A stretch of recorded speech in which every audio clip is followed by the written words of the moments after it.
Hey everybody, Doug here from 2 Plus Stuff, and I'm just hanging out today. Just me, just chilling, and I just wanted to hang out with people and socialize a little bit because lockdown is, it kind of comes in waves where it gets a little bit lonely, a little bit kind of crazy. Well, I'm coming off a crazy time and I'm coming into a lonely one, so we're going to hang out together, get some painting done here on the screen below. Let me see if that worked. It did, okay. You can see that we are painting. I'm going to get the light of God out of your way so you can actually see what I'm talking about. Do this, turn this off, there we go. The camera loves my top light so much more than anything else. Let's see. We got Adrian in the chat. Is it Cesar? Hi man, hey. What the heck is up? We're just chilling today. And we're gonna work on some Warcry terrain. I think that sounds like a plan. So let me just grab some brushes that we'll be using. Most of these are my old ruined style brushes, so I don't care what happens to them. Which is, quite frankly, if you know me, most of my brushes. Don't care really about any of them. I thought we'll start by throwing down some Zundra dust. So, I realized I had music, but it's not playing. Let me just adjust the audio here. Okay, and move the chat to where I can see it better. How are we all doing? We got Jamie Higgins. Audio visual is 10 by 10. Thank you so much, buddy. I totally forgot to ask, even though that's pretty much, part of my intro anymore. Yesterday I moved my mic and it just straight up tore out the it has a mini USB here and then a normal USB end of the computer. Just absolutely shredded the mini USB connection that hooks into the actual mic. And so it's like just bolted over to Best Buy. I was like, can you fix it? The Geek Squad guys were super kind. They had just all it needed was tweezers to help pull the threads of the old connector out, and they did that no charge, and I bought a new cord there and all that kind of stuff. So super cool. People can be nice. That's what I'm learning. Oh man, it's been a crazy week. How's everybody else doing? Let's do some hashtag 2 Plus Stuff checking in.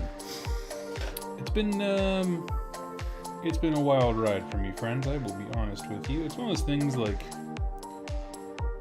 even though we are in a pandemic and all locked in, personal growth and family stuff never stops, and been dealing with a lot of family stuff lately, I'll be honest with you. Not very fun, but it is what it is. The older I get, the more I reflect on my childhood and have to deal with some of the ramifications of that kind of stuff. So that's pretty much where I've been at, if you're like, wow, that doesn't sound fun, or that sounds super fun. Yeah. Let's see. Hey Doug, what's your opinion on Kickstarter? Any horror stories? I do not have any horror stories. I have done, at this point, I have done, how many? 2? I mean, I did the original Fat Mats, or not Fat Mats, what do they call them back then? Now it's Table Warp, but I can't remember what the name of the mats was when we first launched. And then I also did the Privateer Press video game Kickstarter, when they made War Machine into a tactic game. And I mean, despite its reviews, I liked it. So, no, I have not had any horror stories. But the biggest thing is just understanding Kickstarter is I don't view it as a marketplace. I view it as personal investing in wanting to see a company succeed. If somebody has a cool idea, I'm like, you know what? I want to see where they take this. And that's why you do a Kickstarter.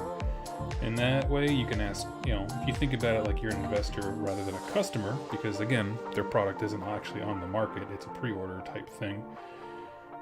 You can ask questions of the guy running it and be as thorough as you want. Be like, hey, listen, I want to know what your plan is once this launches. You know, what stores do you want your product to be in? All that kind of stuff. All those things, questions are fair game.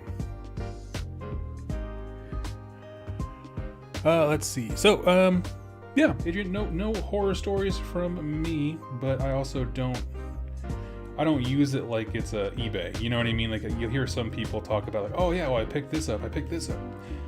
And then some of the things, like, because they didn't do their due diligence in asking questions about the company, or they treated it like it's a store, that's, I think, when you get the most horror stories. With a few exceptions. There are some people who just take the money and run. And for that, I got nothing. It never happened to me, but I know people on both sides of that equation. People who took the money, and people who lost it. But on the whole, most people I find, especially with stuff in our niche, like, they understand once you lose face with your audience, like, once you show that you're not dependable, your company's done. Like, I mean, honestly, it really is.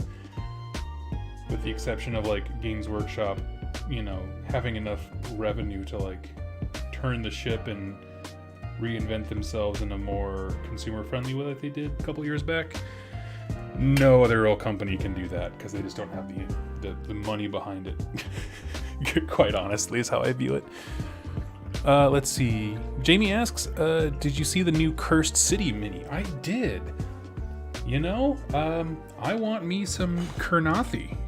Real bad. I've been saying that since we saw the original ones for Underworld. Which, actually, question for the chat. If anyone plays Underworlds, how do the Kurnothi play? Are they any fun? I was going to say they're any good, but I know it's a game with deck building, and so I feel like, to an extent, good is sort of a slightly relative thing, depending on if you're good at all aspects of that game. But I've never been more interested in Underworlds because of the Kurnothi and now the vampires and stuff. Let's see. Yeah, I like it. I'm sorry, I got derailed. The mini itself, it's super pretty. If you have not seen it, go check out the latest Cursed City article. I'm not gonna lie to you, that as far as Games Workshop products go, I am more excited for that than anything else. As far as supplemental material goes, obviously Broken Realms Techless is up there, but in terms of, like, stuff that I just personally as a hobbyist want, absolutely 110% it is Cursed City. I plan on playing that on the channel with patrons and subscribers and all this kinds of stuff, just people just to hang out and get some games in. I've actually been playing a lot of Warhammer Quest Silver Tower on my phone, because the app version, it does sort of a slower, I'm going to say a slower intro to the rules than, like, the actual core game. But it is super fun. Let's see, looking for skulls. Here we go. Looking back at the chat here.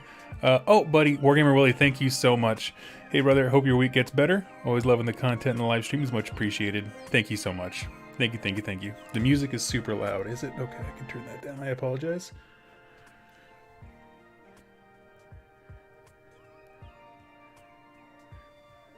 Oh, you know what it is? They put a new song on their playlist, and it's one that I do not recognize. Let's do that. I turned it down.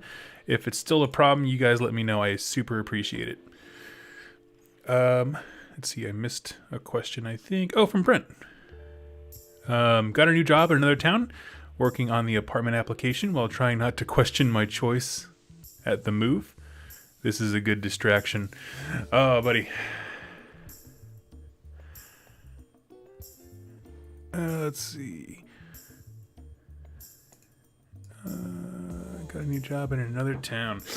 Well, you know, I mean, as someone who has been a frequent cross-country traveler, you know, it's just, there's sometimes you just feel like, man, I wish I was more nomadic.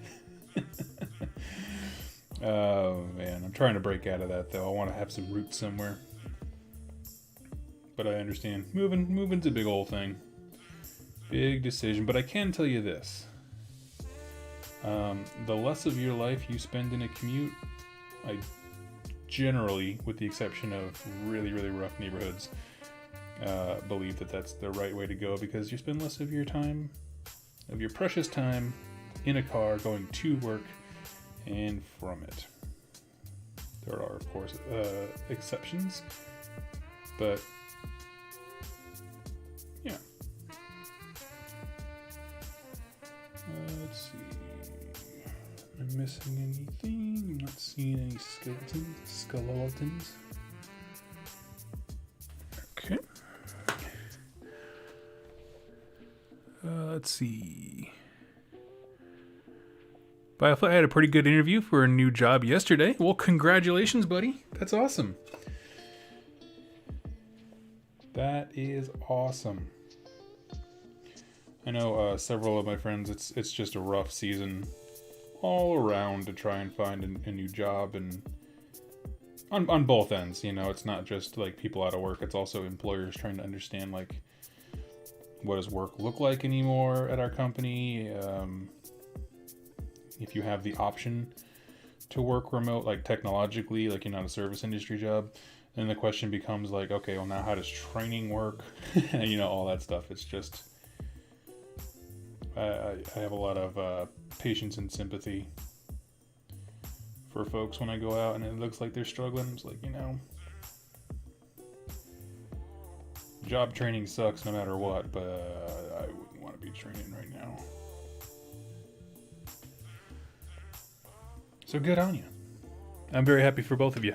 New jobs and stuff. Having a blast painting my Zarbag's Gits. Yeah, I painted some of those guys. I like those models quite a bit. Lots of character. Just got that guy. Here's a man. I'm going to go ahead and on a limb here and say that there's more people who have already died in the Warhammer universes than characters will ever meet, just because, man, there are just so many freaking skulls.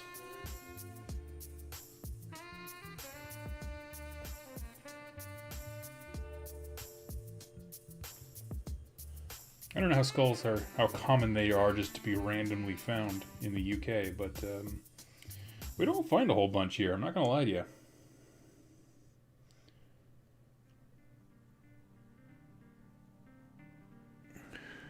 Oh, I didn't realize my chat had moved on beyond where I was.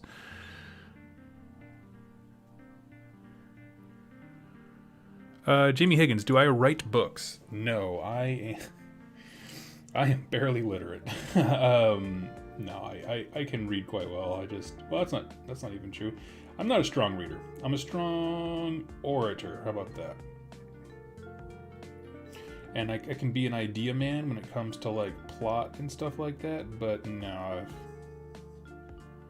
Anyone who's seen me type on our Discord has to like sojourn through all of the terrible misspellings and poor grammar, you know. Which is why when people ask me for feedback on their like lore contest entries, I'm like, listen, I don't know what to tell you. I feel beyond unqualified to give you literally any pointers. Here's people who know how to put words together, and I have a short list of other folks who are fairly good writers.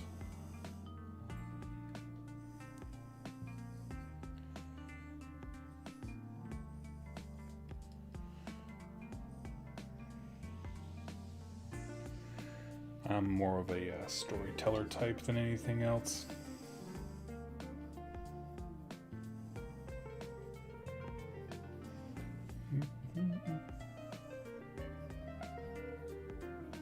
I'm excited though. I'm going to continue my Warcry campaign this coming weekend. I hashed it out with my buddy Robbie. We're going to be doing our first, what are they called? Convergences, that's what it is. Like we have that special mission, that's like a narrative focused thing. So, very pumped for that. Let's see. Well, you're just a kind dude. Yeah, absolutely. Best of luck to everybody who's starting jobs and stuff. Is it Saturday yet? Need the new Daughters of Cain and Endless Spell? All hail Marathi Cain. Not quite yet, although I'll be give you a peek behind the curtain. I should be getting a copy here pretty soon. I thought I would have it already, but it's also been like miserable winter storm here in Iowa, so I don't begrudge anything for being delayed. I think it's one of I was read online that it's one of like the longest consecutive number of sub-zero days on record for some time. Like not ever, but quite a while. So you know, I'll give the FedEx guys a break.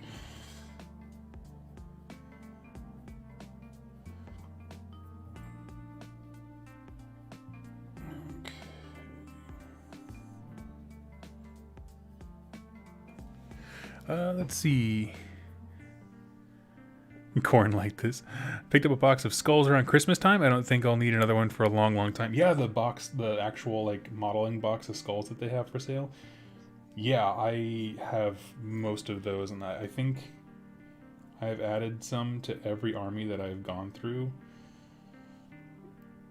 And still have a bunch, so that's a testament to the value of that box.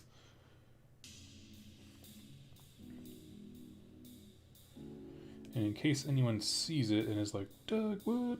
I have these 3 pegs that are part of the sprue left on, and I just wanted to leave them on there while I was painting because I know that I'm going to be dry brushing the actual hangman's wood here.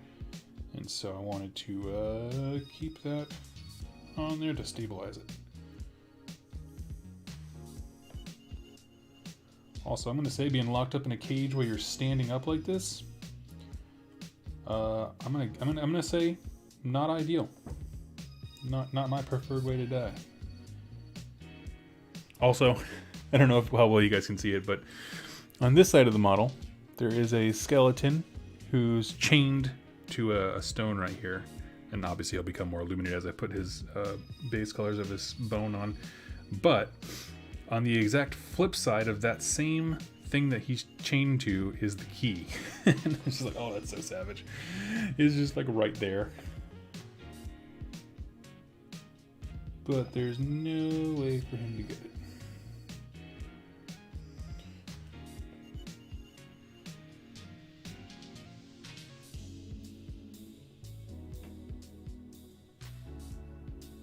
This song makes me feel like I'm playing Gran Turismo from like 2002. Let's see, Dean. I fell way behind on my chat. I apologize if anyone asked a question that I missed. Please go ahead and ask it again. I'm going to skip ahead here. Do you know a good color scheme for AOS Khorne Mortals? Maybe something that still has red as a main color? For me, red as a main color. At that point, I think whatever you do with the trim of their armor, so like, I think the standard scheme is red and brass, obviously, because brass guy. That's kind of Khorne's thing. As far as alternate ones from that, I like a really, really dark, almost like maroon red with silver trim. One of those is in the book somewhere. I also like, honestly, just black metal. Like if you take black and then add just a touch of like metallic medium from like Vallejo or something, so it looks like an onyx steel type thing, that can look really rad as well. I would say check those out.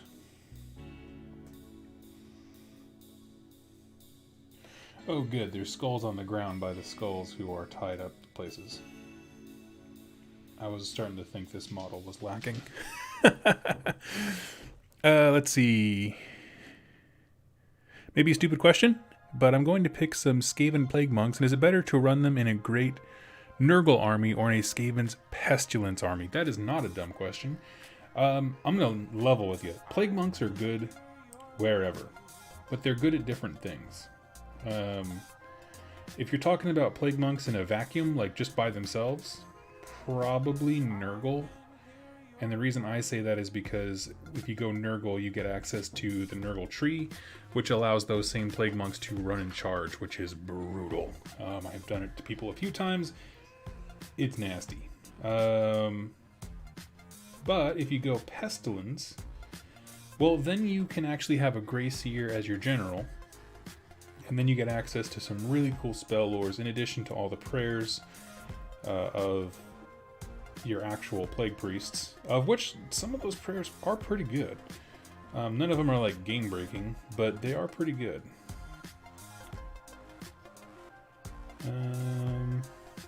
Yeah. It kind of depends on what you want. Like if you want to go like, if you're just like, I love the plague monk models and I want to know what is the most efficient way to use them, then I would probably say Nurgle. If you're like, I am looking for different ways to play them, honestly, probably Skaven probably gives you more choice, I guess, a utility. I mean, just because you can take different kinds of spell lores and all this kinds of stuff. A Grey Seer couldn't use any Nurgle spells, and they couldn't be in there because they're not Nurgle, but yeah. Okay. I'm just looking to make sure there's no more skulls anywhere else. Okay, I think we're good.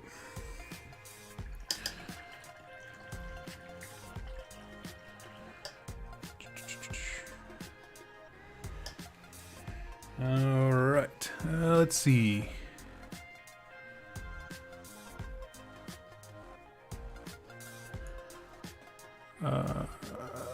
Hey Doug, a friend of mine is going to play the Witch Hunter for Soulbound. Nice, I love it. What brush am I using? This is... Of course, there's paint right on the name. Let's see.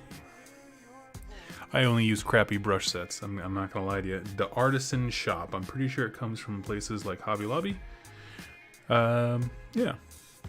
I enjoy painting, but I am not a painter in the sense of like I understand color theory and techniques and good tools and things like that.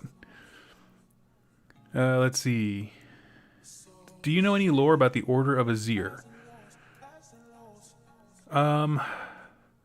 Oh, okay, I get it. He's gonna be he's gonna be a witch hunter. Do I know anything about the Order of Azyr? Well, we know very little. Things that we do know. The Order of Azyr is essentially the state church of Azyr.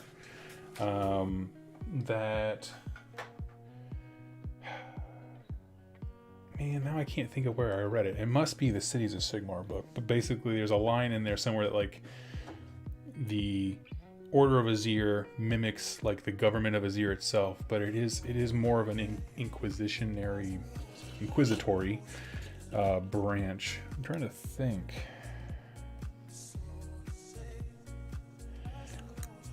I don't know. I'm kind of struggling on that one. There's not a ton of information, to be perfectly honest with you. Like, I'm hoping we get more in some of these books, but let's see. Let's grab this guy. Yes, I use crap brushes that I don't mind ruining. I do actually have some nice ones. Age of Squigmar sent me a beautiful set of his brushes when he was promoting his brush sets that he put out. And they are quite incredible. I only reserve those for especial models, which I don't really count terrain as that. I kind of like am really rough on my terrain. And so you won't see those here. But if I do like a hero model or something like that, I'll bust out the goodies. I'll go full John Hammond from Jurassic Park and spare no expense.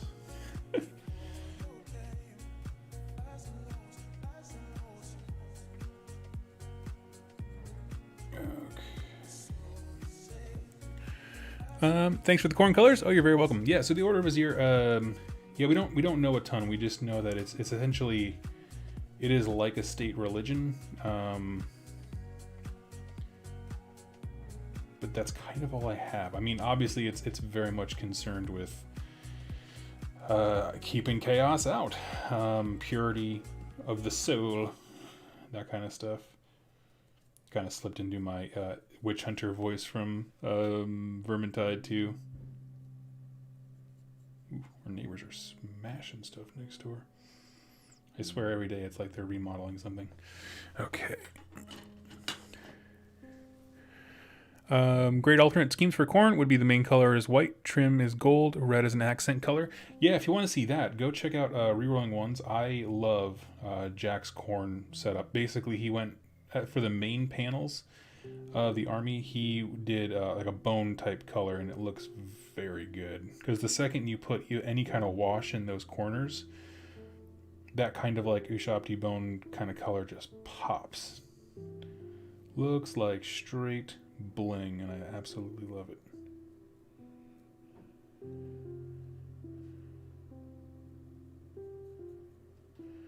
Let's see.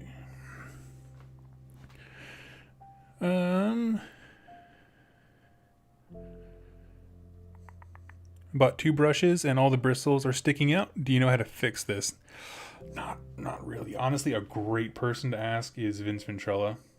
And I mostly punted that way because as far as like his hobby series is incredibly helpful when it comes to those kinds of questions, like even just stuff like brush care, you know, it's just something I don't think about. I basically leave a trail of destruction behind me when it comes to my brushes. There were no survivors.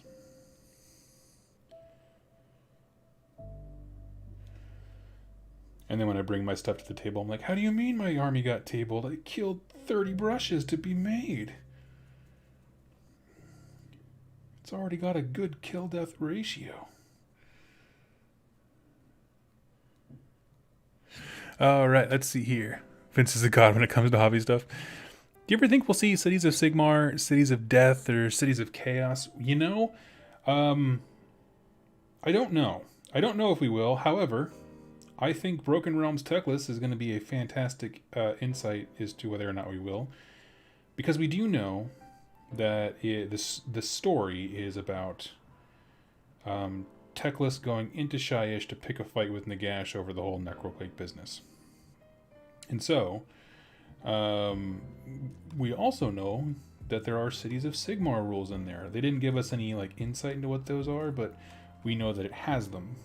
And so, I guess my point is I would love to know if that's where we're going to get introduced to Shyish Cities of Sigmar. I don't know if it'll be true death in the sense of like, I mean, honestly, my ideal city would be 1 in every 4 units can be a death unit. Like, if they had that, I'm immediately selling off all my Skaven and other projects, and I'm going to go build that. Because, again, as I said way too many times on this channel, my favorite book is Nagash Undying King, where there is a city of Sigmar that kind of, like, it's not a city of Sigmar. There is a human settlement that integrates the dead into their lifestyle. It's not a matter of like necromancers enslaving corpses, that kind of stuff. It's like, nope, it's just part of their society. Although part of me thinks they're going to be Games Workshop's going to play it safe and just do like Glimsforge, which doesn't necessarily have any special relation to death stuff other than it's in Shyish. But it could still be cool. Let's see.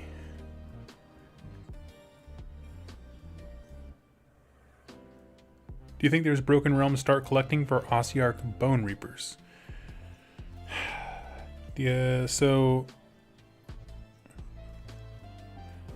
your question is kind of like two-pronged. So the start collecting boxes are different than the Broken Realm boxes. Do I think there's going to be a Broken Realms box for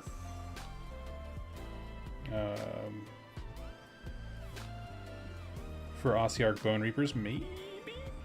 I don't know. It kind of seems like a fantastic method of just clearing out inventory they just have way too freaking much of.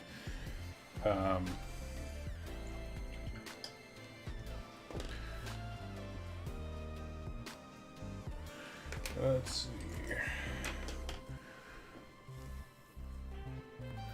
If you sell your Skaven, let your boy know.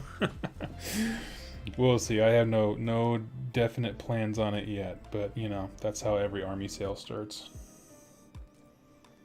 Here, I get the bigger brush. I'm just gonna go in here and just crank these little sections out. Nothing fancy. It is a sewer grate. Although I think I am gonna go back in and put like a blood trail on one, or maybe some Nurgle's rot on the other, something like that. And actually, I'm gonna grab this here. And I'm just gonna do a steel base coat on all these weapons leaning against the wall. This terrain is from Warcry Catacombs, if anyone's curious. We're likely to start collecting Bone Reapers sometime this year. They usually come out a year after their book. Yeah, okay. Things that we think are going to be in that. I'm thinking...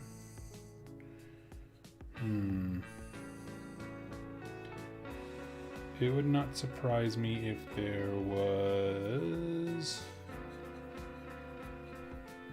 I'm going to say a unit of base... You know, the base Bone Reaper guys. And then... Oh, Mortrek Guard. And then what else? What would go well with that? I'm gonna say whatever the worst hero option is, so probably the Reaper guy, even though he looks the coolest. And then what else? I'm trying to think of another unit that they wouldn't mind. You know, like what's a thing that people like the look of in that release, but just never gained traction?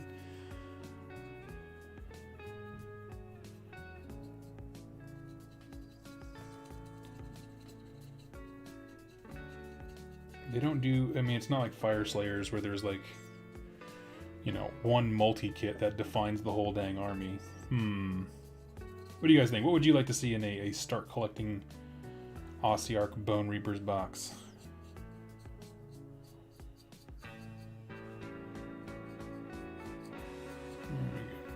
Now we can always build up color with, basically I'm just going to throw contrast paints on these guys on the metal parts to make it look cool, because I don't want to put a ton of detail into them.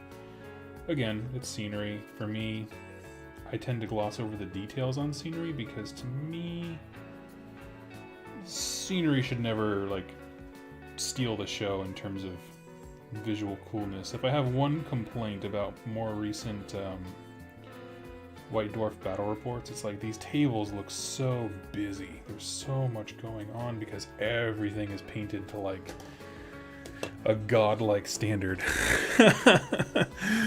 Their Bone Shaper, that'd be cool.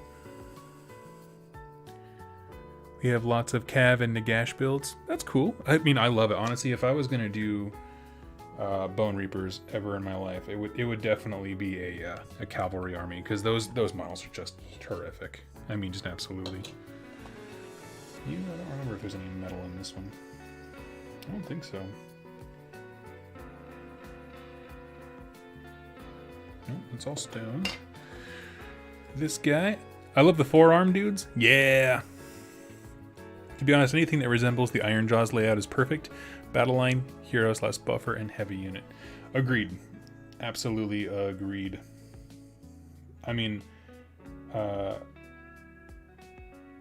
I can say, if you only, okay, here's Doug's value proposition. Are we ready? If you only want to play Age of Sigmar, I still think the best Star Collecting box is the Flesh Eater Quartz. Just because of the discount combined with the sheer amount of versatility within that box. That's my pick.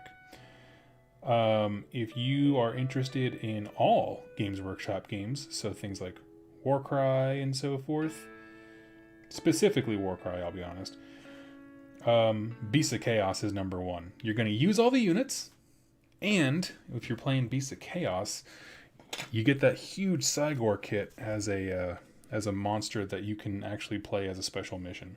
And I like that. I'm a sucker for things like that, where it's just like, oh, it has a built-in expansion, basically. Which essentially is what it would kind of be.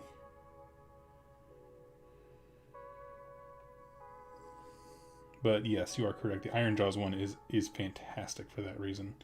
It's just a good format. For me, if a start collecting box doesn't have Battle Line in it, there needs to be a very good reason. And the reason I say that is not necessarily because, like, you know, we have to get players to play a standard 2K game as quick as possible. Nothing like that. It's more just Battle Line units just tend to really succinctly represent the visual aesthetics of a faction. Like, if you want to know what an army is like, honestly, typically you can look at whatever the base infantry troop is and be like, boom, nailed it. That's the aesthetic. And so if it doesn't have that, I'm like highly dubious of it. Love to see Cities of Sigmar's Zombies army. Why don't we ever see skeletons like orcs or dwarven? Well, Willie, there used to be. Way back in the many moons ago, there actually was. Got something stuck to my brush. I think it was a plastic shaving from this guy. We did see that a long, long time ago. They were derpy as sin, but they were cool. In particular, I really like the orc skeleton. Just a huge, fat maw. Actually, I don't think there's any metal in this guy either.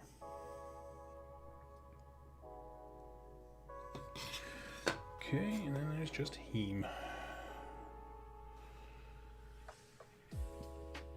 Let's see. I reckon 10 Mortek, a Bone Shaper, and 3 Necropolis Stalkers. Yeah, I mean, that sounds awesome to me. I don't think they would go big enough to give us a Gothazar Harvester unless they just had 1 million of them in inventory and were like, we need to get these freaking things out of here. Can't quite imagine that one, but we'll see. And actually, it just occurred to me I want to pause here because I want to get the wood and the bone done first because he's a skeleton inside of the thing. So I'm going to pause on the metal there.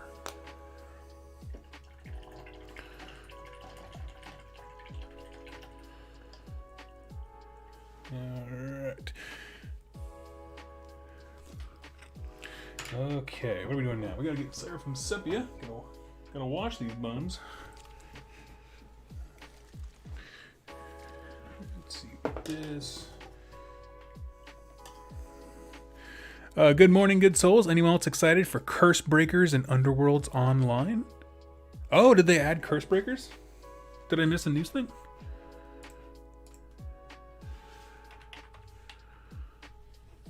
Am I losing? Am I losing my edge?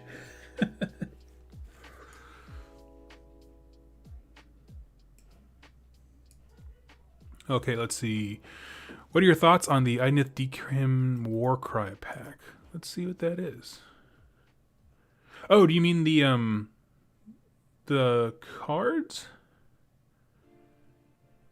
Oh, it comes up this Friday. Okay. Question for you, Jacob. Do you mean like about the different kinds of units you can use for the Deepkin in Warcry?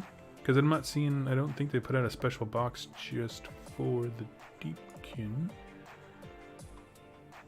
There's the start collecting. Because they did do those like sort of mini boxes for some factions, but not others. So go ahead and clarify that for me, and I will answer that. I'll be honest with you, I am on one heck of a Warcry kick lately. You know, I'm gonna level with you. It's my favorite game. I love the setting. Honestly, anymore, it's just a matter of time and an opportunity to play some of those larger games like, you know, full AOS, that kind of stuff. It just is just difficult to get that in anymore. And there are stores around me that take health and safety when it comes to COVID very seriously, and they have all kinds of great, protections and that kind of stuff, and they clean everything off every time somebody games, all this kinds of great stuff. It's just all of those safety precautions, they add more time, and you're just like, man, this game already takes like 3 hours.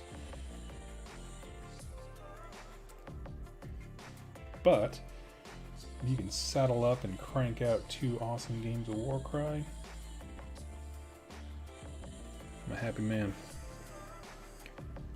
My bad. It's a Broken Realms pack. Oh, I see. Yeah, you mean the set that came with was it the here it is on my end. Let me see if I can find it.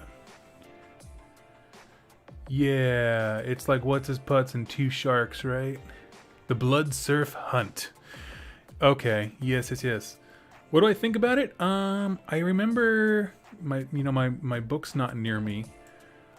Here's what I will say to you. If you have ever had any inclination to own the specific models in that box, snag it, because you're never going to find a better deal.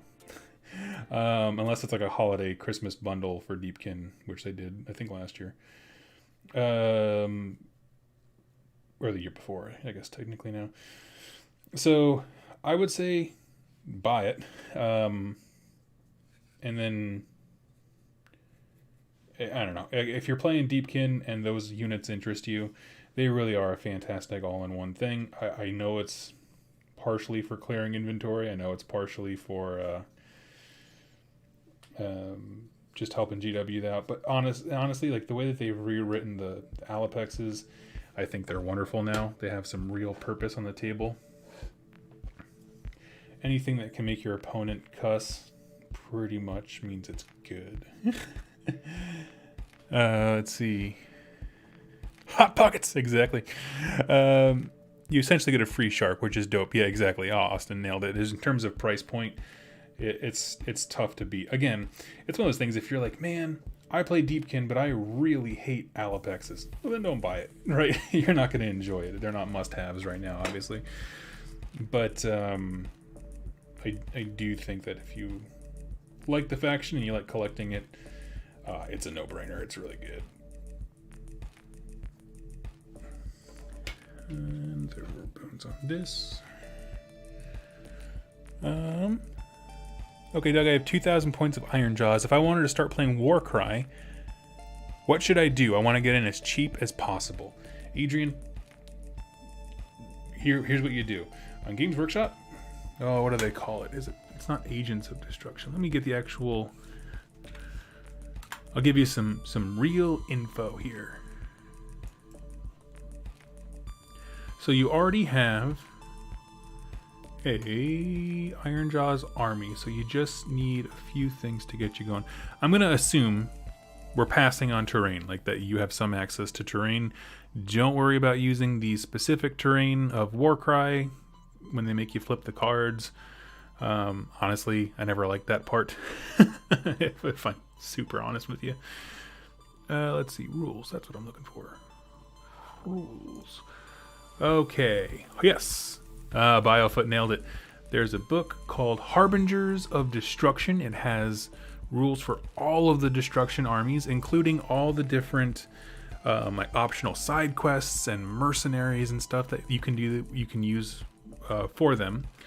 And that'll set you back $25. It's a little soft cover book. It's fine. It's whatever. And then I would suggest the Warcry Battle Plan cards, which is a card deck that's always in stock. It's just $18. And that gives you like your mission, the twist, your deployment zones. My only suggestion to you, if you wanted to do that, you could either go with the Warcry Battle Plan cards, or if you have, what, $7 more to spend, because that's the only difference between them. Oh, I guess it's a little bit more than that, 17. So if you have $35, you can get the Warcry Tome of Champions, which does have a bunch of missions in it. And if you had any interest in playing like in a campaign or a league, it makes some adjustments to the way that the campaign system works that I think are very important. And honestly, with those two, you can start playing because they give you all the mission information that you need.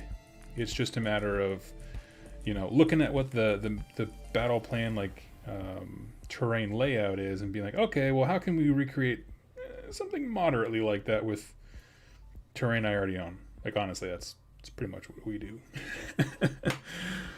That would be my suggestion, and that'll set you back. So let's say you go Tome of Champions, because I think the missions are better, and your destruction book, 25, 30, it's $60. $60 will get you playing. And honestly, you don't even need the Tome. I mean, if somebody else in your gaming group has it, you don't necessarily need it. So the only thing you technically need is the rules for your faction, which are $25 for the destruction book. That's what I would probably suggest. Doug, do the faction books also include the core rules? No, they do not. They have all of the... Basically, they added some new units here and there, but all the units that are available in Warcry for every faction in the game, they have name generators and like background tables and that kind of stuff, so you can customize the nature of your army. And then they have all of the Grand Alliance specific missions. So for example, the mission to go hunt and kill a Cygor so that you can tame it and add it to your army is in the Chaos one, because only the Chaos ones can actually bring a Cygor. So that's the idea there. And so each Grand Alliance has their own monsters and stuff like that they can go out and conquer. And those are all in your respective books. So, it's one of those things. I wish the game had launched with those. I would have been much more impressed than the card packs that were a limited run. But it's where we are now, and I think because of that, the game has never been easier to jump into if you already own some AOS stuff, which is ultimately a good thing. Okay. I think they kind of learned that same lesson with Necromunda, but I think those players are a wee bit more salty about it. Where, like, they had the original Necromunda books, and then they were like, actually, this is actually a pretty prohibitive style or format of releasing things. So let's go to individual gang books. And so now we have, like, House of Chains, House of Poison, or whatever the hell the Escher ones are. I think it's just a lot of turning to be better. Be a better company when it comes to selling stuff, how they sell their products and market them and get new players in. So it can kind of feel like you've already spent money on stuff that's now obsolete. However, if it helps get new players in, I do think it is ultimately a good thing.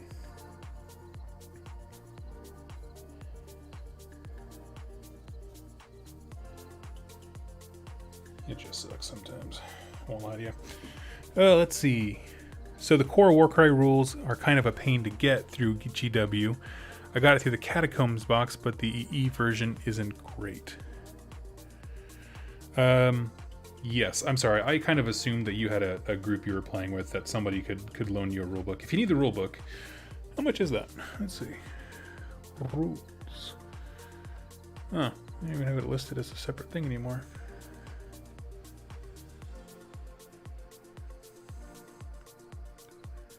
Wow, yeah. Why aren't the rules? Hold up, that's dumb. Why is the only way to get the rule book? Okay, well, for all the people who say I am way too positive when it comes to GW, you're watching me be disappointed in real time. How come people can't just get into Warcry with, like, the book? Let's see. Dice, yeah, digital, he's all war bands. Sorry, I know this is riveting entertainment as I scroll GW.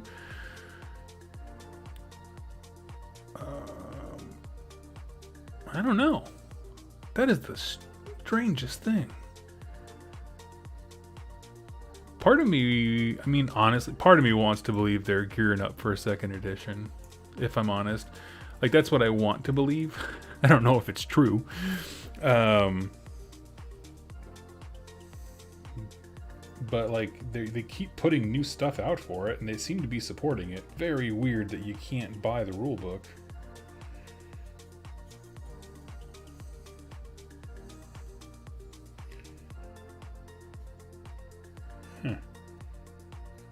Well, I got nothing for that one. I'm not going to lie to you. That seems weird. Buying books new from GW is an expensive proposition. Yeah, it can be. I think quite possibly the most expensive part or format of that proposition is audiobooks. Man, their audiobooks are not cheap at all.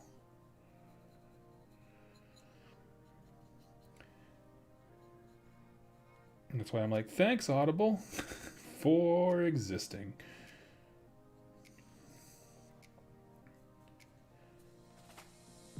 Okay. Do you see Slaanesh as the understanding and forgiving type? Or do you think he is super mad about Archaon leaving him in the wrath of the Everchosen? Oh, interesting question. What do I think? Do I think Slaanesh has a bone to pick with Archaon?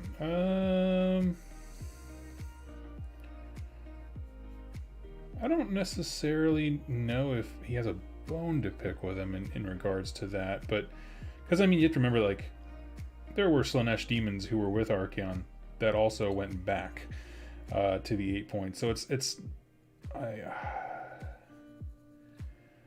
don't know.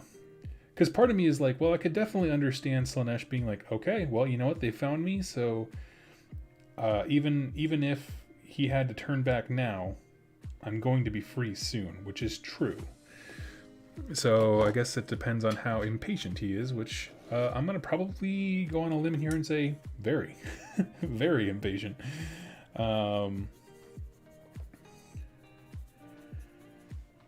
Yeah, I don't know. That's a great question, though. I hadn't even thought about that. That, like, would Slaanesh be upset that Archaon was just like, actually, there's trouble back at the Batcave. I'm going to go.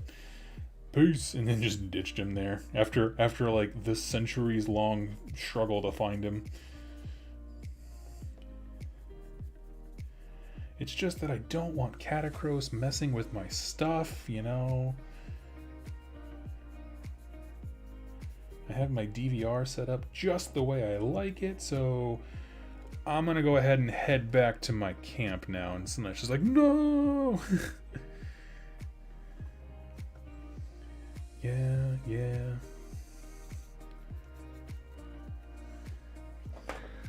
Let's see. Do you use spray primer before you start painting by brush? Yes, although I'll be honest with you, the reason I'm doing so much terrain lately is because I am straight up out of things that I have primed model-wise. I do have a brush-on primer, but I like prefer to do spray for an even coat. Especially when it's this many models. Like, I don't mind doing. I did a brush-on primer for this little guy. He's an old Warhammer Quest priest, who is my character in Soulbound. But typically, yeah, I'm always using an air primer, a spray primer. But it's been so miserably cold here recently that haven't had the opportunity, unfortunately. So I have a bunch of models that are like raring to go, but have to wait a little bit more. Because, you know, all of winter decided to come in mid-February. Do you ever get any conversions? Nah, not a lot. I did some back when I was doing my Slaves to Darkness a long time ago.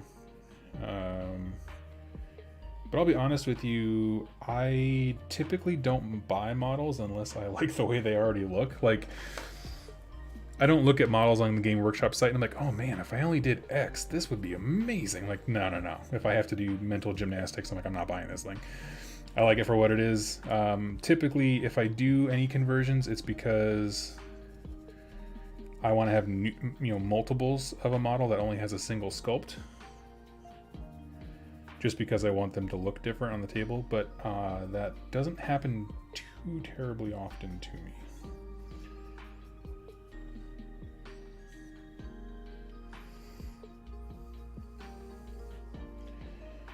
Little treasure chest.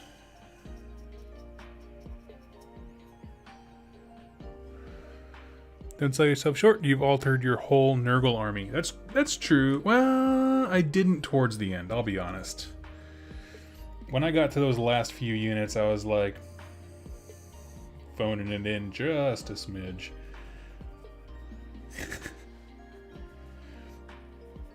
But that's true. I forgot about the Nurgle guys. I did do more conversion for them. Stuff like adding. I wanted them to be like kind of nautical themed, and so I added like seashells and tentacles and all kinds of, I don't know, anything that seemed fishy. I like Silver Tower. Expensive to find now. Put Eldar Guardians on Dark Elf Cold Ones to make some Exodites. Sweet. I know so little about the Eldar history and stuff. It's so interesting to me. The things I do learn, they always fascinate me. It's just a model range that doesn't excite me. Like, I like a lot of organic shapes and textures, and they're very like sleek and kind of round edged, and that was always kind of what kept me away from them. But when someone does a good job painting an Eldar model, it is just a thing to behold. Now let's see. I'm gonna grab some of these. Trying to look for anything that doesn't have a whole lot of bones on it, but that's most of that's still wet. I can just finish these off real quick. I'm just gonna throw some Nuln Oil. If you live near Ontario, I know a shop that has a few silver towers. Wargamer Willie, reach out to me, buddy. I want one. Like, really bad.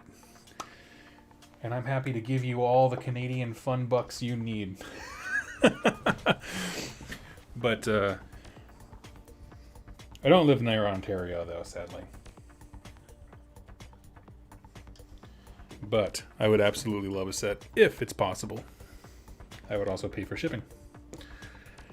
But yeah, so let's see.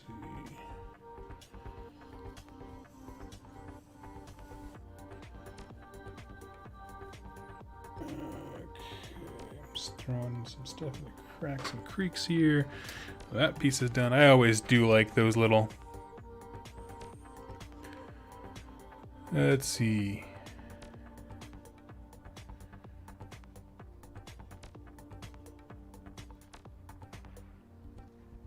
Gasp, I'm Minnesotan. La gasp. Yeah, Willie, hit me up on, I think, I definitely follow you on Instagram. Hit me up there. I would love to support your local store and get some cool stuff for the channel. And also, I want that Excelsior War Priest model real bad. I've already accepted I'll never leave my house. I have to leave every once in a while, and I gotta say, not a fan. People are not great all the time out there. So I had to go to Best Buy to get a cord for my mic yesterday. And it was just, there was this very sweet lady, probably like mid to late 30s, and she had the biggest, loudest sneeze I have ever heard come from a human body, and it's like, and like it straight up blew her mask off of her face. There was like snot everywhere, and like you could just feel the entire like building, all of Best Buy just like cringed just staring at her for a second. It's just like, this would have been gross before COVID. that was just an impressive feat of like human combustion. I don't know what to call it. Like, man, God.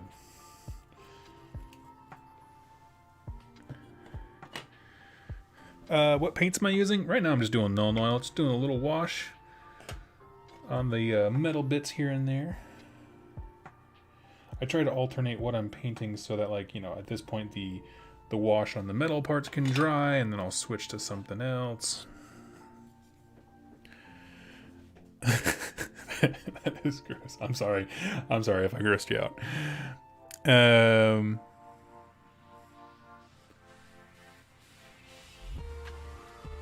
Let's see. In a recent Warhammer community article, it was said that Sigmar sent an army to retake Anvilgard. That's the first we've heard about Sigmar knowing what Morathi has done. Yes. As far as I know, there's nothing else officially... Well, I mean, it hasn't...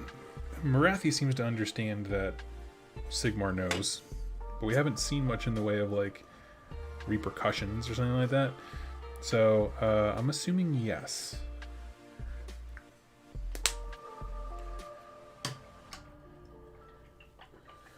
Let's see how the wash is doing on these bone parts. Thanks for sharing, I guess. I apologize if I grossed everybody out with that story. It just really took me aback. I was just like, whoa. You haven't heard my sneezes then. I've scared women in my office so bad they jump out of their seats and duck under their desks. Oh no. 2+ news. I called the shop. He has 15 silver towers.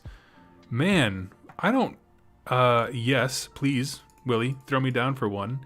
And I guess my follow-up question to that is, whichever, like, distributor sold him as a retailer that many copies of Silver Tower deserves a raise. Like, straight up, that guy is friggin' salesman of the year.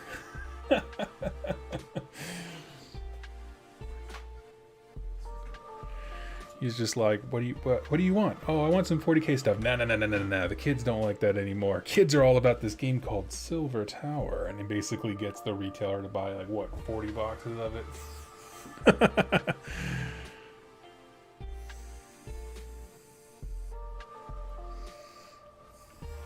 Which makes me think that he's straight up a schmuck, but is also highly respectable for being such. Like, he gets, like, Salesman's of the Year award every year. Do you need to read Broken Realms Morathi before Teclis? Well, we don't really know what's in Teclis, so I can't quite tell you yet. The fact that it seems to be taking place in a very different setting with largely different characters makes me think probably not.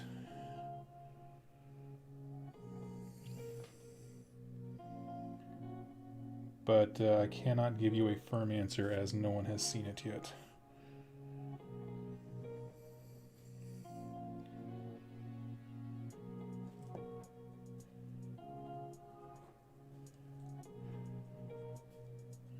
Let's see. Oh yeah, does the shop sell online? Absolutely, I would do that. It would just save you the trouble.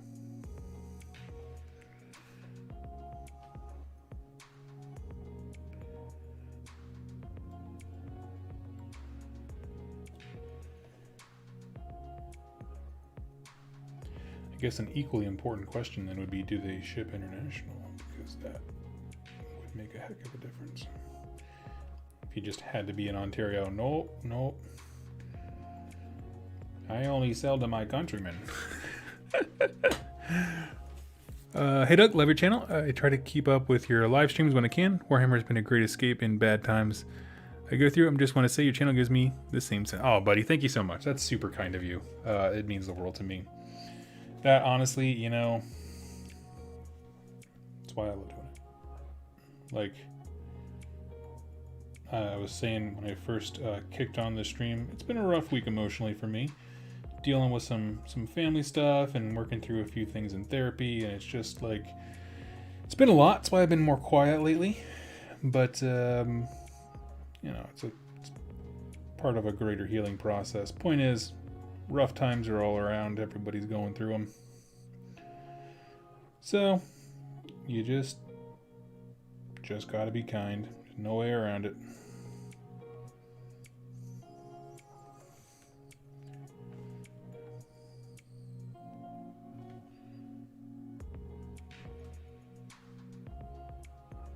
I'm trying not to touch too far into the crevices because there is a there's like one micro dollop of Seraphon sepia still drying in there, but I think we worked around it.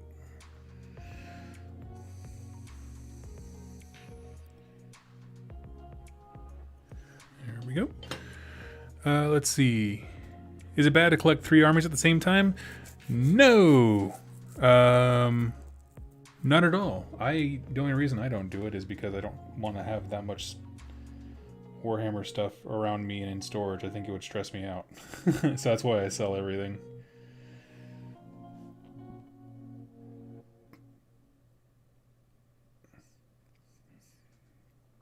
But the first time I was on Warhammer Weekly with Vince and Charla, I asked him, I was like, so what armies do you collect? And then he kind of just like took a big sigh and was like, and then listed off like 12 freaking armies. And I was just like, son of a bitch. You could have just said all of them. Let's see.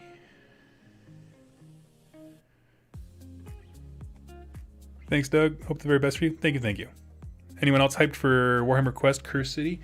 Dude, I tell you that that is the Warhammer thing I am most excited for right now. More so than Broken Realms Techless, or quite frankly, at this point, even a new edition. I would be like, yeah, but what about Warhammer Quest Curse City? That's where I'm at. It just... Part of it is, I have recently, since lockdown began, discovered the joy of role-playing games in general, thanks to awesome people like Spezia and Biofoot, who are in the chat. I think, well, I know Biofoot was. I don't know if he still is or Spezia is, but of role-playing games, but then also like, I guess kind of the more casual ones, like ones that don't require full mega armies, you know, or you can just like pop into a dungeon and explore a little bit and then be done. Like those kinds of games actually sound super intriguing to me as of late.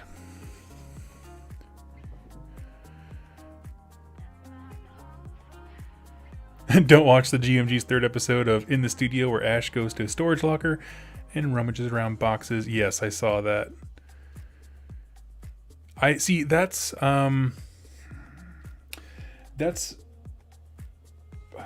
so I'm about to say this statement and I want to make it very clear.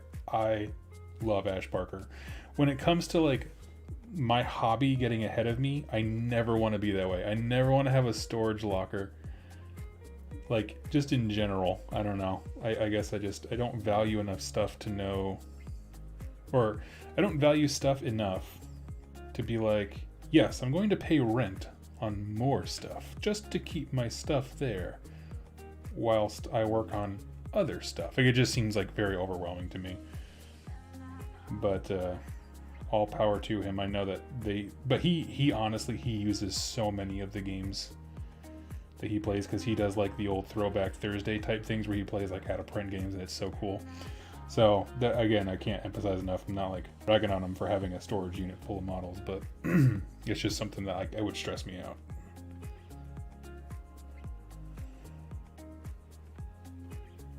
Just throwing a little bit here.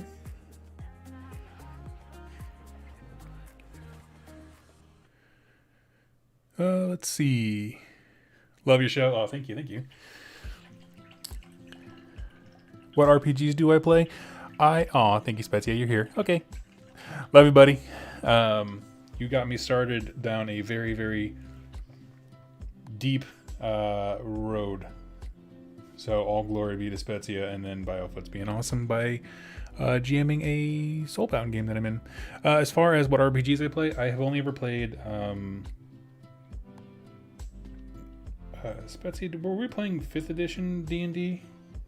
He gave me my first roleplay experience. And actually, if you don't mind, I'd love to join your group again for another one-off game.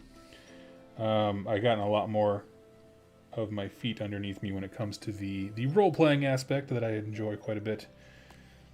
So yeah, I played D&D. I'm not sure what edition. And then Soulbound are the only ones that I have played.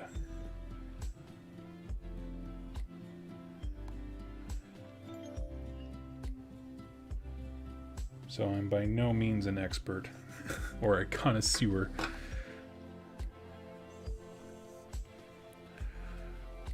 Yeah, we played 5th. Okay, cool. Let's see. If you get the Silver Tower, would you do a box opening video, a lore video, or a narrative campaign series? If I get Silver Tower, see, like the Silver Tower from Willie here, and not Curse City. I mean, if you'd be interested in it, I mean, it's out of print. I can ask the chat. Hey, everybody, how do you feel about talking about Silver Tower? This long after it's gone. To be honest, I mean, I try to turn anything into content because I only buy stuff that gets me excited. So, yeah, if I got it, if people would want to learn about it, you guys tell me what you want.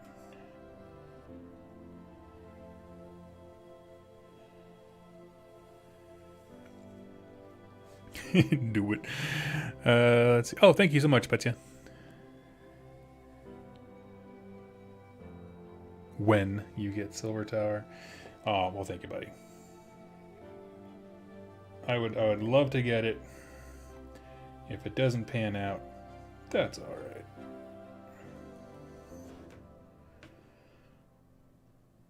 I've only had like the last 5 years to go buy it, and then never did. Until everyone else and their mom was like, ooh, Silver Tower. Ooh, Warhammer Quest.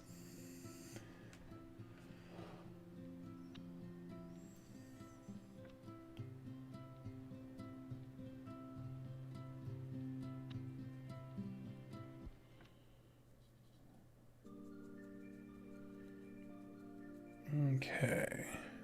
Well, to be honest, I'd rather see it for the Cursed City. Well, of course, yeah, I'm going to do that for Cursed City regardless. But it's one of those things like if I can get Silver Tower, why not?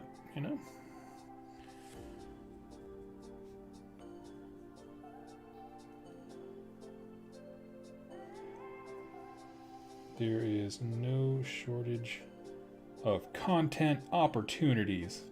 Wait until year 15 when I'm like, today we're making my Age of Sigmar themed avocado toast, like every beauty YouTuber out there, where I'm just like scraping the bottom of the barrel of content.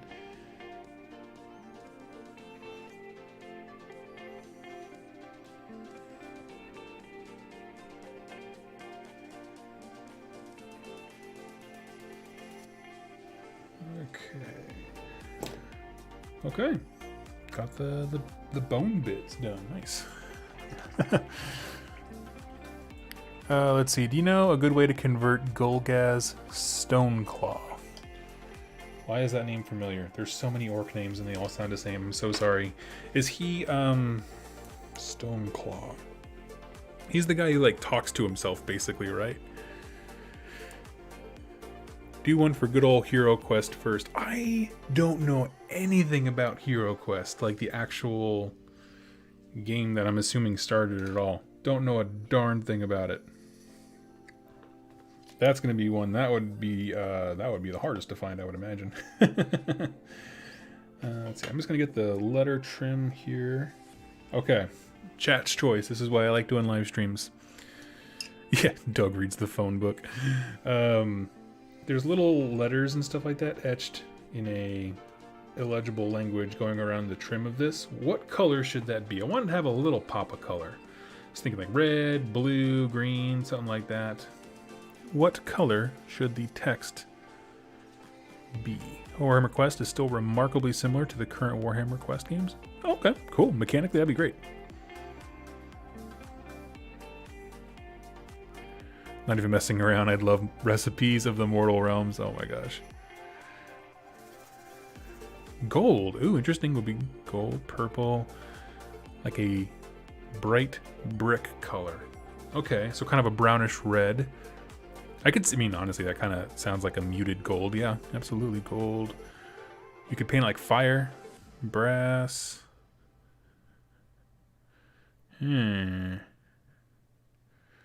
Okay. Let's do gold. There's more volts for gold. Let's see.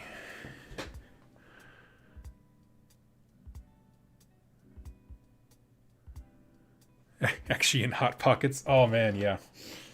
That would be amazing.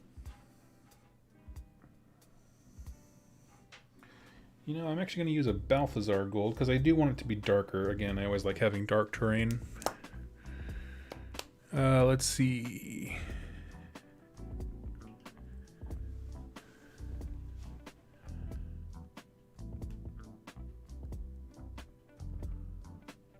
Go get Stoneclaw's the one that talks to himself. Yeah. For him, I don't know about a conversion, but I like the idea of a paint scheme where, like, maybe one arm is painted red and the other one's green, kind of like a Gork versus Mork thing internally, where he's like showing that he has a struggle.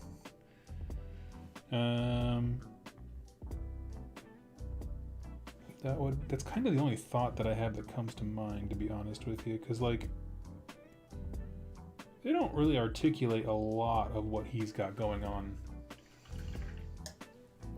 That brush is terrible.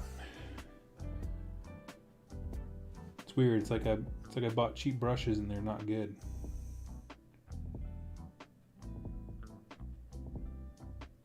Whoops. Whoopsie. Let's see.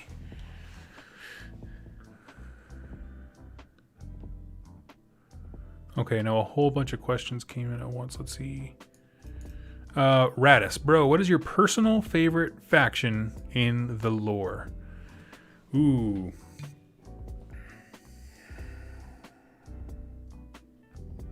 Honestly, I have to go with an army that I've never painted, which is Flesh Eater Courts. I love the idea that they are so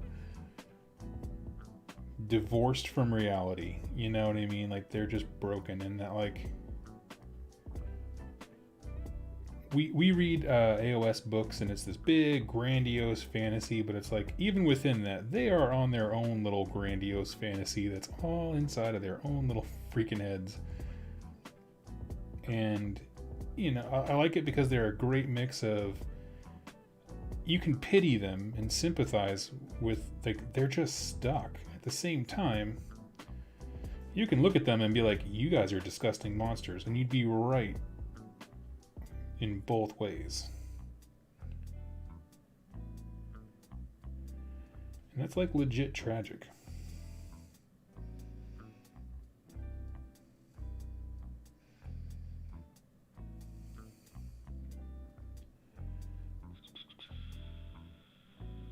No, there's really not a lot of the actual like stone etching showing here. Cool, that's it. Nice. Okay.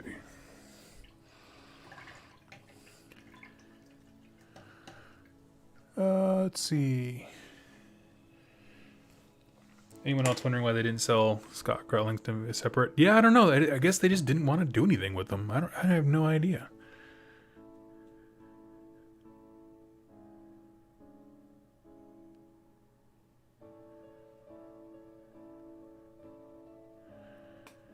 Let's see.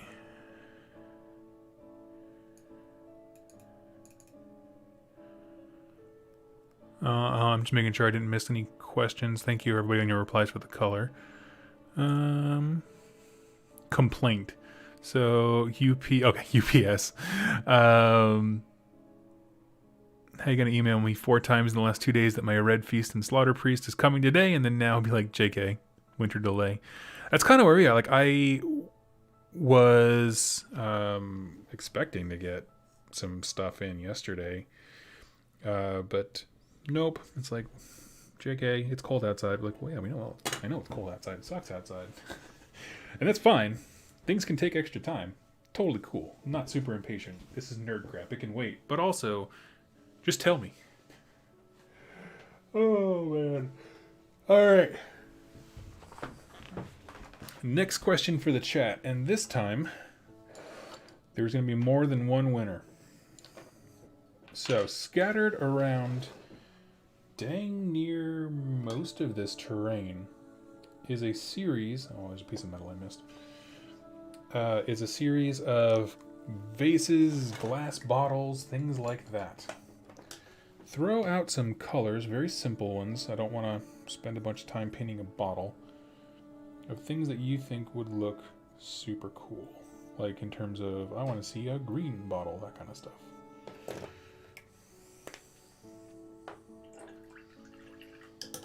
It's like, there's like vases and urns and all kinds of random junk all over these guys. Do you want to see some blue? We got some blue. We'll do my favorite blue. Thousand Suns blue.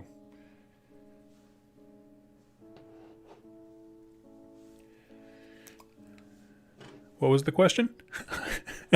The question was around all the different pieces of terrain, there's like glass bottles and like urns and jugs and that kind of stuff, just like pottery, essentially. So I'm asking, how should we paint the pottery?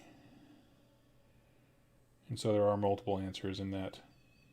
There's no reason it has to be cohesive. One pot to rule them all. Okay, let's see. Blue ceramics. We got that. Get some contrast in there. Yep.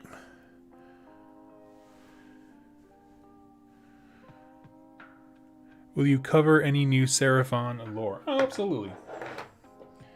Absolutely. Anything that comes out. It's so funny. Whenever a new book drops, people ask, are you going to cover this? And it's like, no. One day I just want to straight up be like, no, this is the one book. I refuse to talk about it. And have people be like, what? But no, absolutely. Seraphon is a faction I am always excited to get new lore for, just because I feel like they had the worst I'm not gonna say the worst lore launch, but you know, when their first book came out, people were looking to understand, you know, okay, we understand Stormcast and we're kind of understanding the Khorne guys. How do the old armies fit into Age of Sigmar? And when that book dropped, and it was such abstract stuff that was just kind of hard to wrestle with, and so such a departure from the Lizardmen lore of yore, it was rough, I won't lie.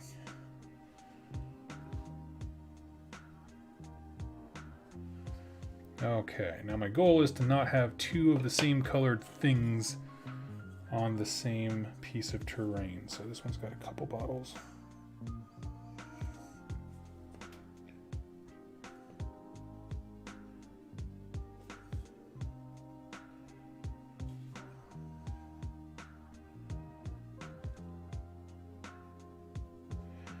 I'm kind of going for more of the rounded edges with the blue. And I'll just do one more. We'll do one more. I guess this one's going to have a whole bunch of color because it's all the different weapons.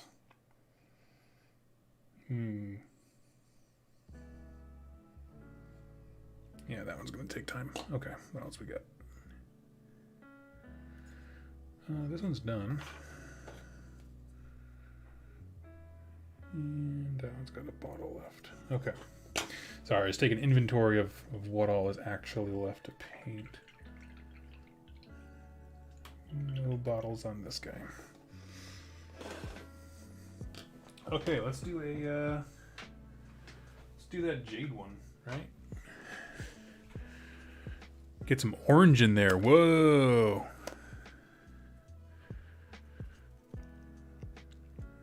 I don't know what terracotta is, to be honest with you. I am woefully ignorant. Oh, yeah. Like a brownish reddish. Yeah, we can do that.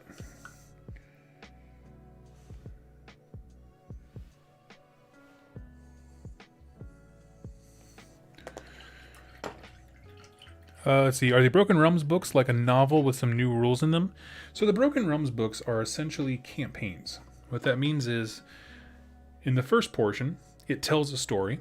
So it's more than it's less like a novel and more like a history book recording of major events in Mortal Realms history.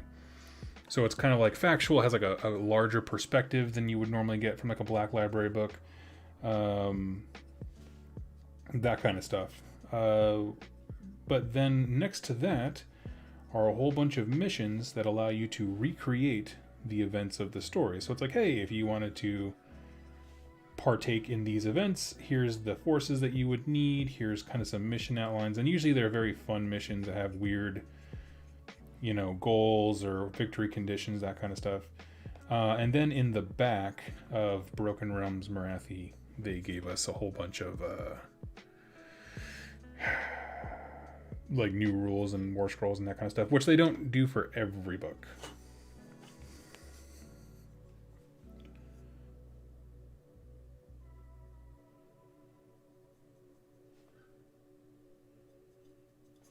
But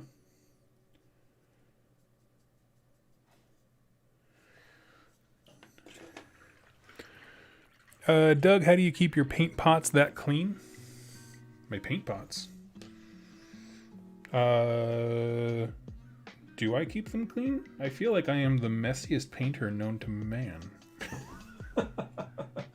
What do you mean, keep them clean? Okay. So we're going to throw a little Mornfang Brown on these guys. Boop.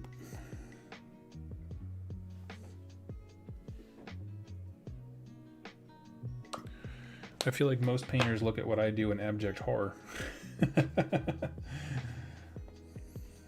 Okay, here we have the basis of our terracotta one. I'm going to lighten it up just a smidge, but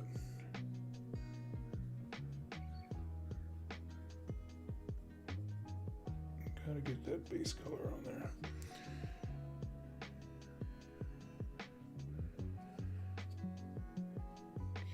And this one, I think, oh, there's one more bottle in there and it has gold pouring out of it. Okay. Fun hypothetical question time with Doug. If you were buried with a pot of gold, what color would your pot be? Acceptable answers are green, 420, high five, and other such things. No, any color. Roman Senate purple. That is highly specific, and I'm here for it.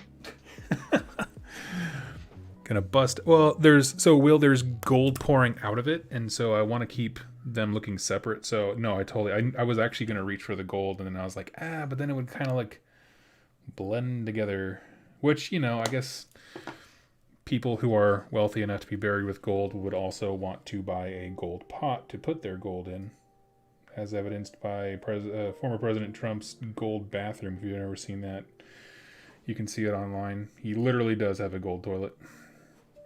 So, yeah, I guess that math checks out.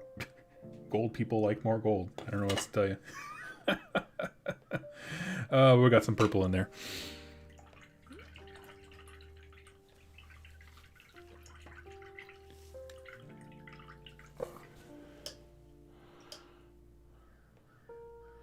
Why is that a cat? Green with a 4-leaf clover. You said, why is that a cat face? And it made me think about my background. I have a fancy picture of my cat. And I was like, oh, do I have the camera on wrong or what? No, we're good.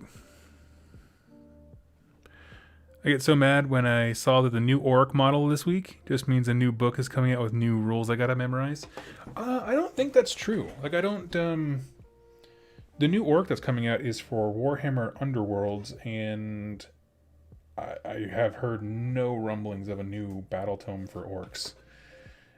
They just got one relatively recently, although I suppose recent doesn't really matter with Hedonites of Slaanesh, for example. Okay. I'm going to let all our pots dry. I'm going to go back to doing the lead belcher on this guy. And this is how I paint quickly, if anyone's curious, like how to paint very efficiently. One thing's drying, you paint something else.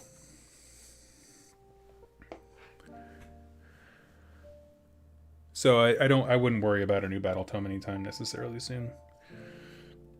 Let's see. That guy, you know. Oh, buddy, thank you so much. I'm taking the bot's advice and using the super chat. I appreciate you, buddy. I really do. What vice do you wish we would see more from the Hedonites of Slaanesh? Oh, like in terms of a form of excess that can be represented physically as a vice. Yeah, absolutely. What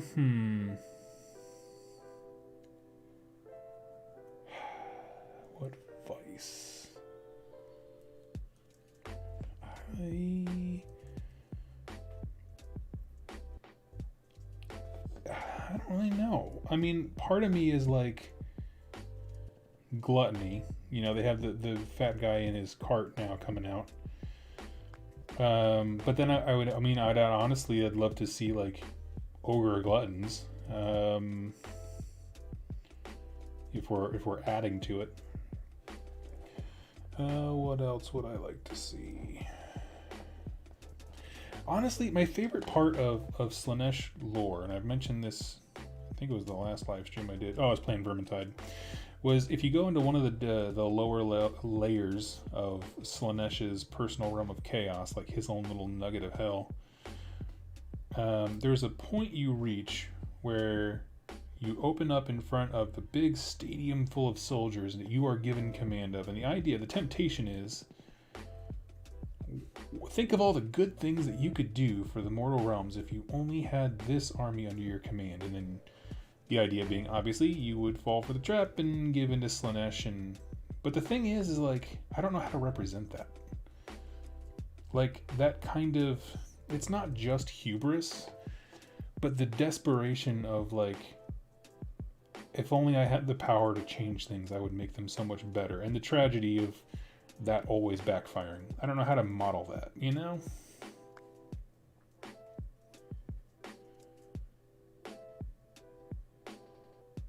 That's my problem.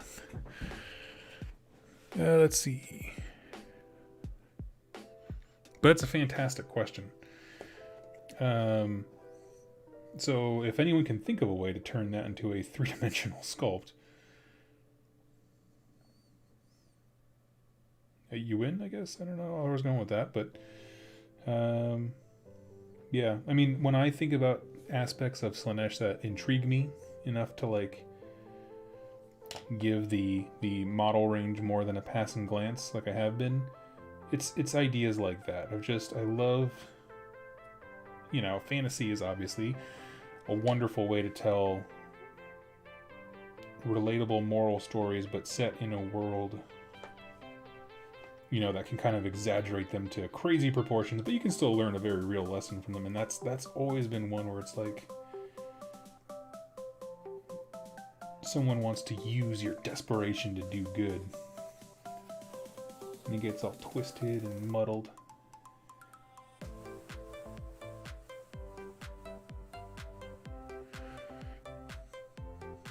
Let's see. Can you make something similar to contrast paint with normal paints and Lamia medium? Yes, sort of similar. I mean, quite frankly, it's just called a glaze. If you look up how to make glazes and stuff like that, you can do quite well. It won't act quite the same just because they are different mediums, meaning that the actual fluid it's in will have different, like, you know, tensions and stuff like that compared to water, but on the whole, it'll do a very similar thing.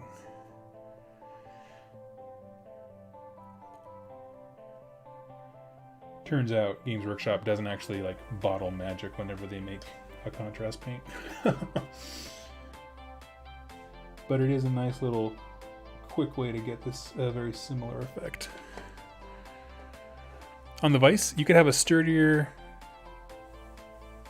you could have a desk carried by people while holding a compass looking for a whole bunch of open books and papers on the desk.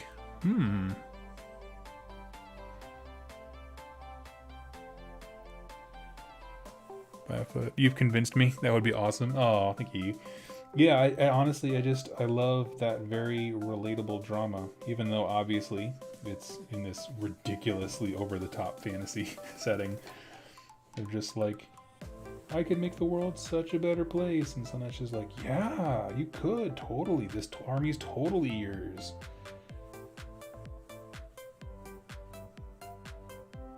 I want to do the good things too.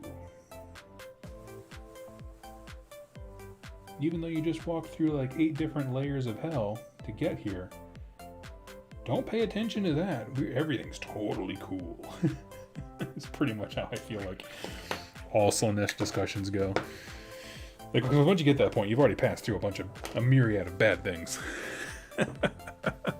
No, I got you, Spezia. I read that correctly. That's a cool idea.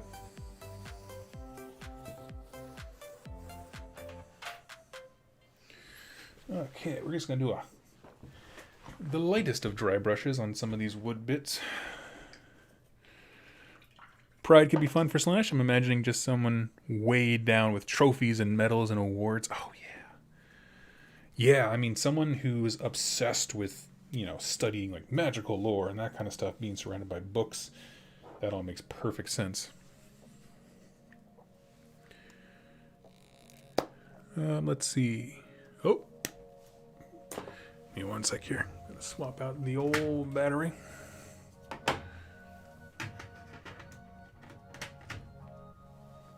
There we go. Let's see. Beastgrave is part of Underworlds, and Warcry is like a power-based open skirmish game. Oh, I'm sorry, I missed that question. Yeah, Mark. F you, Mark. What's the difference between Warcry, Beastgrave, and Underworlds? Fantastic question. So, Beastgrave is a part of Underworlds, as was stated. It's just like a new season. Every season they have a new theme, and that's what this current one is. Or not current anymore, it was last season. The current one is Dire Chasm.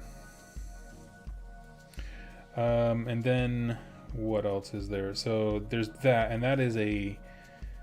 it is, I guess, technically a skirmish game. It is honestly more of a competitive board game than it is, I would say, like a typical miniatures game. Like when you think of like Games Workshop products, like I don't know how else to say it. So like it's honestly it's like the Magic the Gathering of the intellectual properties for AOS, where it's like deck building and that kind of stuff. There actually is a 3-dimensional aspect to it in the form of models, but it's not necessarily like a miniatures game when you say that in regards to something as big as AOS or something like that. And then Warcry is much more of a traditional miniatures game, skirmish style. There's no deck building. It is meant to be as simple as humanly possible. And that's why I dig it. Because you know what I don't have time to do? Read 1,000 rules. Let's see. Do you think GW will ever include a new version of Halflings in AOS? I think that they will follow the money. And if somehow something happens that they honestly think that halflings would make them money, yes. Do I foresee that event anytime soon? I guess not really. I mean, I don't really know anything about the old halfling line. The only thing I know is that it annoys the crap out of Andy Smiley when they do like reveal shows at events that people ask about halflings and squats and all those kinds of things all the time. That's all I know.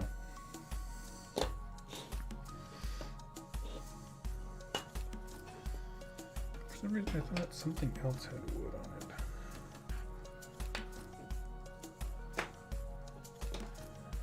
on it. Must be losing my mind.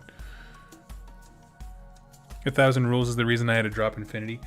I love the lore. I mean, I did several lore videos here on the channel. Love the setting of it, and I was hanging in there because they're like, oh yeah, the new edition's coming, we're gonna cut stuff down, and They technically did. You technically, you know, it's kind of like if you've ever gone to like a really fancy clothing place and they're like, you see the tag and it's like, this jacket is 30% off. And you're like, yeah, but 30% of 1,000 is still a bunch of money that I'm not going to spend on a jacket. That's kind of how I felt about their, you know, trimming down of the rules, where it's like, I mean, you technically, yeah, you did clean it up, but it's still like drinking out of a fire hydrant. For someone who's very casual, I should say. For me, it is very casual. And normally that doesn't truly bother me. Like when it comes to games like, you know, Necromunda or Blood Bowl or stuff like that, the truth is, even though there are quite a few rules, the truth is you don't need all of them, right? Anytime there's like those universal special rules kind of a thing, you actually don't need all of them. You just kind of look at your cast of characters and you're like, okay, these are the rules that my guys use. That's all I'm going to focus on. And everything else, you just ask your opponent how stuff works. And that's totally fine. The problem with Infinity is that each model has so many freaking rules to it. You know, you might have one guy, and all they're trying to do is articulate that he is stealthy, and it'll have like 5 different kinds of camo on him, and you have to like know how all of those interact and stuff. Give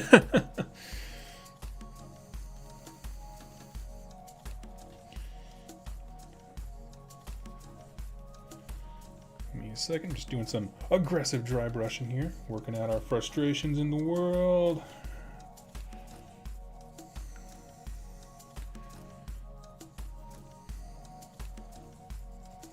And these are the little wooden causeways or crossways that you can hop over for Catacombs. Let's see. I'm so here for updated Path of Glory. Oh man, I want that so bad. Part of me is almost like they basically made Warcry to satisfy a skirmish mode, because we didn't really, I mean, there was technically a Warhammer Age of Sigmar skirmish, but twas a sad system indeed, to be perfectly honest with you. It just didn't offer really any depth, and so it kind of fell by the wayside. But yeah, no, I would absolutely be crazy for a good Path to Glory system, like something that was right in between full AOS and Warcry, you know, where maybe you bought 1 or 2 boxes of something just to kind of play enough unit variety in Warcry, and now you can start actually doing something.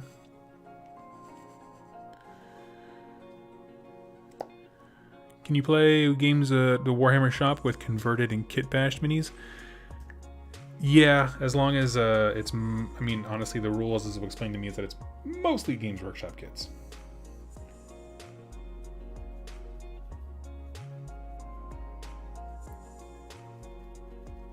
If you walk in there with your Privateer Press, you know, War Mammoth thing, and you're like, it's a Hive Tyrant, they're gonna laugh at you as they kick you out. Not kick you out. That sounds really rough, but they will just ask you to put it away.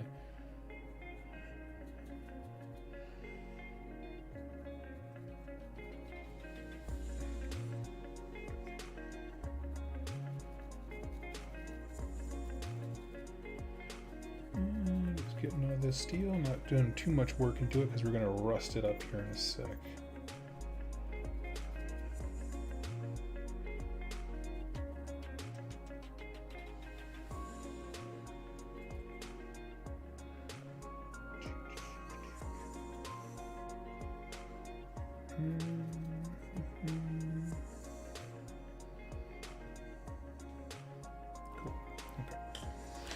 That let's see, love your content, first time seeing you live. Oh hey buddy, thank you, it's very kind of you to say. Always happy to hang out with people. That's why I miss doing these live paint hangouts, because I've just been missing people. It's one of those things, like I don't know if any of y'all have noticed this, and if you have and you don't want to share, don't feel like you're obligated to. But it's one of those things that, like,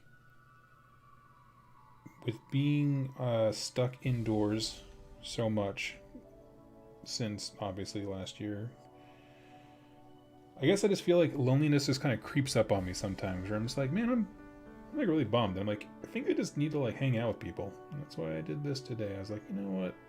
Flick the camera on. I got some terrain primed. Let's just hang out, chat, socialize, be human.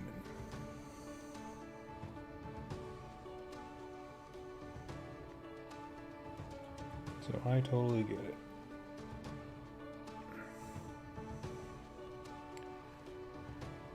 Let's see. Up there.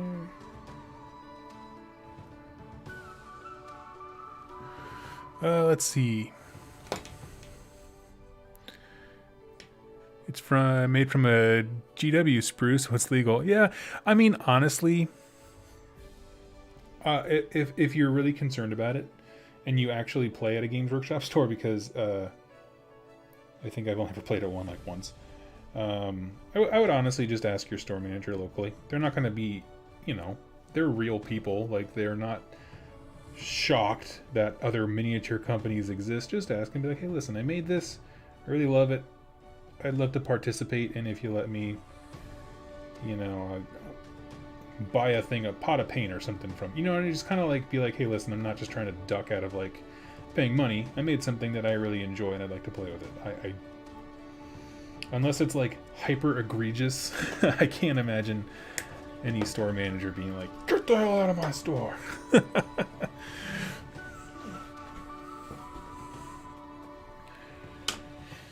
Oh man, it's coming along.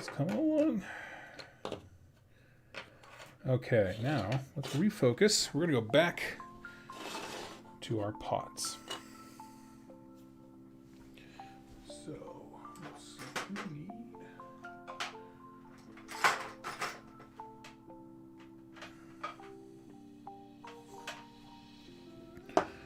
Hermon blue.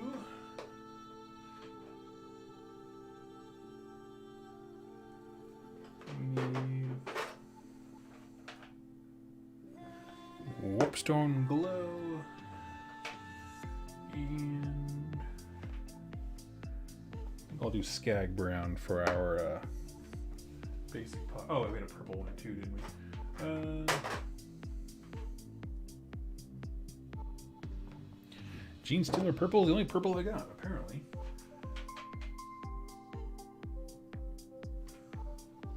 No, I also have Xerxes. We'll do that. We'll put those two down. Agent Nagash, what am I painting? This is from Warcry Catacombs. How you doing, buddy? I was actually half tempted to start playing some Vermintide, and I was like, nah, it's super late. In your times, I was like, I won't bother you.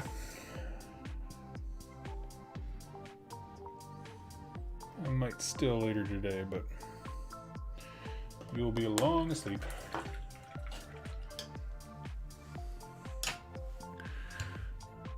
Really hope we get some AOS rules for the Cursed City models. Oh, I have no doubt we will. Yeah, I think I'm sure that some studio executive watched the collective erection that the entire community got from seeing that first sculpt of the Witch Hunter and was like, well, that needs to be a thing.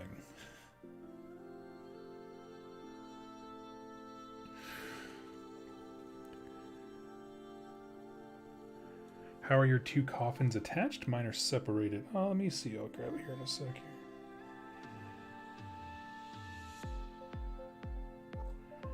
And we're just picking at some of the highlights, of the edges, that kind of stuff. Just to add just a dash of a highlight. Not doing too much. Sorry, this is 40k. I have tons of Chaos Space Marines, Kit Bashed, and Berserkers. GW doesn't make a chain axe, so I have a third-party axes. No problem. Yeah. No, that's a perfect example of like they straight up don't offer this. So if you've already bought the Games Workshop models, that's the thing is like I think people obviously, because we